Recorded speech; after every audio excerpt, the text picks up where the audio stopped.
Doctor Pawase अर्धांगवायू पुनर्वसन आणि निसर्गोपचार केंद्र, निसर्गरम्य आणि प्रदूषणमुक्त वातावरणात 20 कॉटचे उत्तम मशिनरी आणि सर्व सुविधा उपलब्ध असलेले सुसज्ज निसर्गोपचार केंद्र।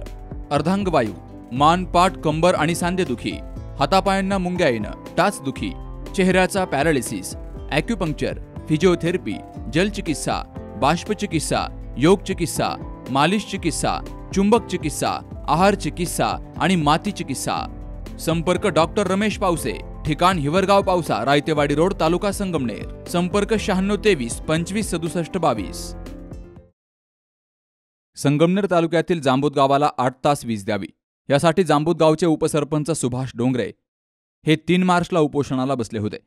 तर महावितरणचे कर्मचारी यांनी वीज पुरवठा सुरळीत करून देतो असं लेखी आश्वासन सुभाष डोंगरे यांना दिलं होतं। मात्र आज 16 दिवस उलटून गेलेत, तरीही महावितरणनं कोणतीही जबाबदारी पार पाडलेली नाही। चौकशी करण्यासाठी गेले असता उपसरपंच सुभाष डोंगरे, विचारणा करण्यासाठी गेलेले उपसरपंच सुभाष डोंगरे यांनाच महावितरणनं सुनावलंय।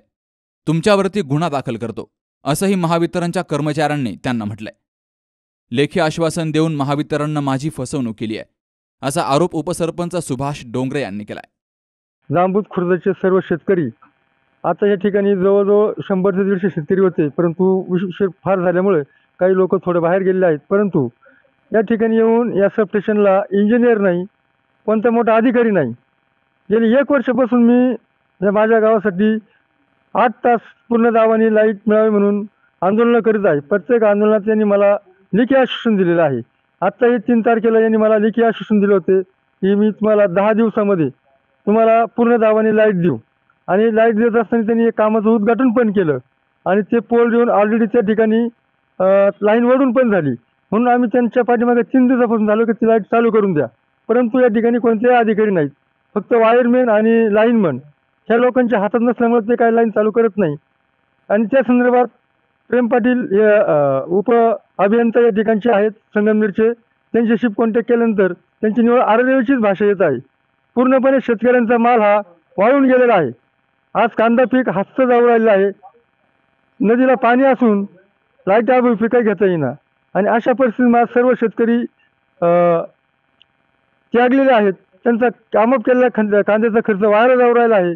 मग त्या संदर्भात आम्ही कोणताही अधिकारी इथे नाही, मग अधिकारी यावे म्हणून आम्ही या ठिकाणी वायरमॅन लोक यांना लाईट चालू करून दिली नाही, परंतु यांनी याचा वेगळा अर्थ करून आमच्यावर दडपशाही करण्याचा प्रयत्न या ठिकाणी चालू केलेला आहे।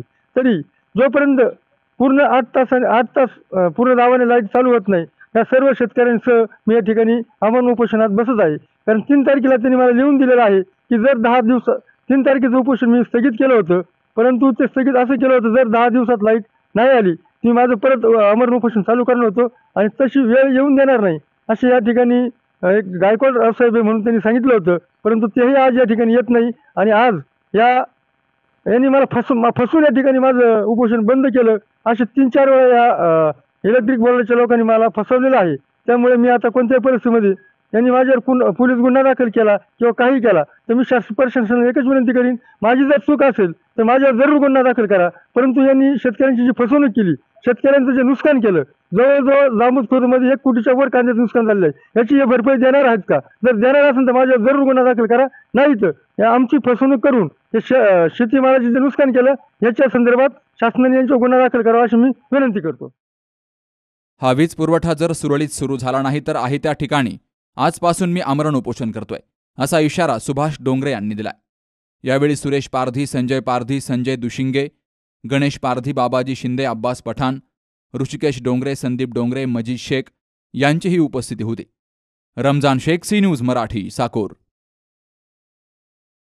दादा, अरे 7 दिवसावर आले लग्न, सगळी तयारी झाली, पण फर्निचरचं काय? गृहवस्तू भांडार 10 ठिकाणी फिरण्यापेक्षा आपल्याला हव्या असलेल्या वस्तूंच्या हजारो व्हरायटीज एकाच ठिकाणी पाहायला मिळतात, फक्त गृहवस्तू भांडार मध्ये।